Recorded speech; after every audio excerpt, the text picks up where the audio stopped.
South Korea awoke to shocking news on December 3, 2024. President Yoon Yeol declared martial law. Tanks rolled into the streets. The military took control of key institutions. It was a scene many thought they would never witness in a modern democratic South Korea. The president, facing mounting political pressure and a hostile parliament, had chosen a drastic path.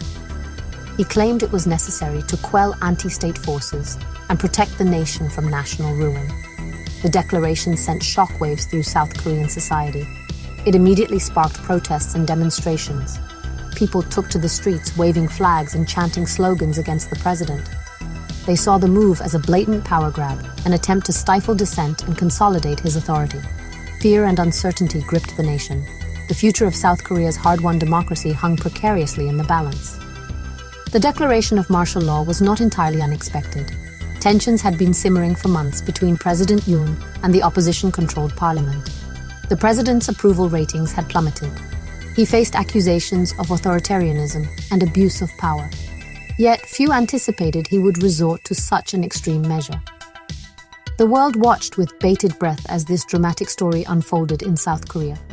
It was a stark reminder of the fragility of democracy, even in an economically advanced and technologically sophisticated nation. The coming hours would determine whether South Korea would descend into chaos or find a way to uphold its democratic principles.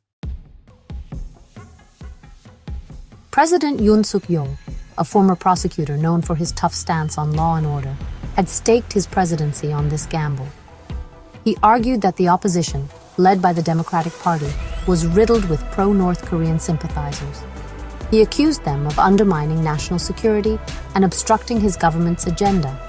He painted a picture of a nation teetering on the brink, threatened from within and without. Yoon's decision to declare martial law was a calculated risk, a high-stakes move designed to outmaneuver his political opponents and consolidate his grip on power.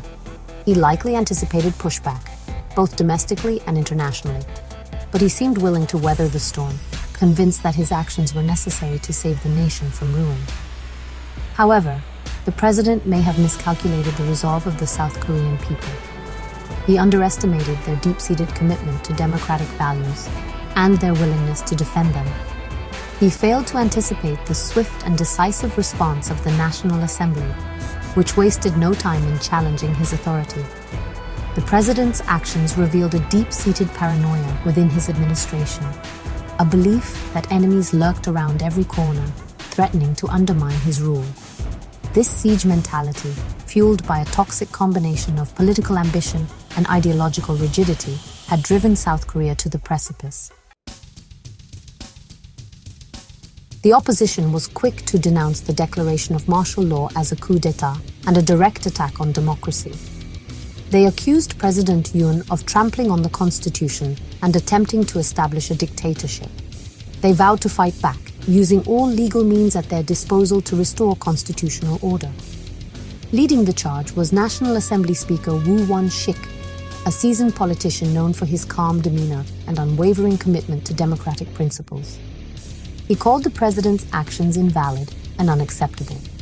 He urged the military to stay out of politics and respect the authority of the parliament. Lee Jae-myung, leader of the Democratic Party, emerged as a powerful voice of resistance. He called for peaceful protests and urged the international community to condemn the president's actions. He vowed to remain in the National Assembly building, along with other opposition lawmakers, as a symbol of defiance against the president's power grab. The opposition's response was swift, coordinated, and resolute.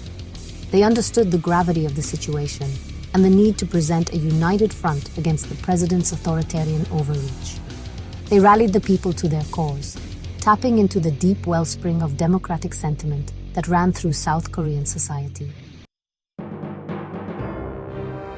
Section 4. A night of high drama, Parliament rejects martial law. The night of December 3, 2024, was a tense and uncertain time for South Korea. The nation held its breath as the National Assembly convened for an emergency session. At stake was the future of South Korean democracy. The world watched, captivated by the unfolding drama. Inside the parliament building, surrounded by military forces, lawmakers engaged in a heated debate. The atmosphere was electric with tension. Emotions ran high as lawmakers from both sides of the aisle exchanged accusations and defended their positions.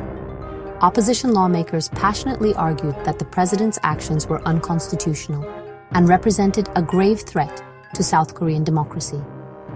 They called for unity and urged their colleagues to stand up for the rule of law. In a stunning display of unity and courage, the National Assembly voted overwhelmingly to reject the declaration of martial law. The vote was 190-0, a clear rebuke of the president's actions. Speaker Woo Won-shik presided over the vote, his voice firm and resolute as he announced the outcome. Section 5. Dawn breaks, democracy holds martial law, lifted in South Korea.